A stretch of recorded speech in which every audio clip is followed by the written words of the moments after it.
సంవత్సరంలోకి మనం అడుగుపెట్టినాం. 2024 ఈ నూతన సంవత్సరంలో నరేంద్ర మోదీ గారు మళ్ళీ 3వసారి ప్రధానమంత్రిగా ఈ దేశానికి ప్రధానమంత్రి కావాలని దేశ ప్రజలందరూ కోరుకుంటున్నటువంటి నేపథ్యంలో ఎక్కడికి వెళ్ళినా ఈసారి నరేంద్ర మోదీ గారికే ఓటు, బీజేపీకే ఓటని ఎక్కడికి వెళ్ళినా ప్రజలు చాలా ఉత్సాహంతో చెబుతున్నారు. ఈరోజు మరి జోగులాంబ అమ్మవారి ఆలయానికి దక్షిణ కాశీగా పిలువబడేటటువంటి అలంపూరు జోగులాంబ బాలబ్రహ్మేశ్వర ఆలయంలో ఈరోజు పూజలు నిర్వహించుకొని జోగులాంబ తల్లి బాలబ్రహ్మేశ్వర స్వామి యొక్క ఆశీర్వాదం తీసుకొని మరి తెలంగాణ రాష్ట్రంలో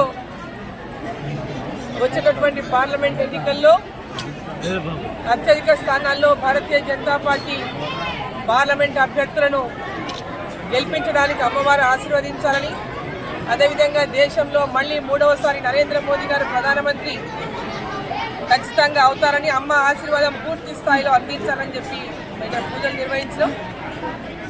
మేము దక్షిణ కాశీగా పిలువబడినటువంటి జోగులాంబ అమ్మవారి ఆశీర్వాదం ఈ రాష్ట్రానికి, దేశ ప్రజలకు అందరికీ ఉండాలని చెప్పి కోరుకుంటూ అందరికీ నూతన సంవత్సర శుభాకాంక్షలు.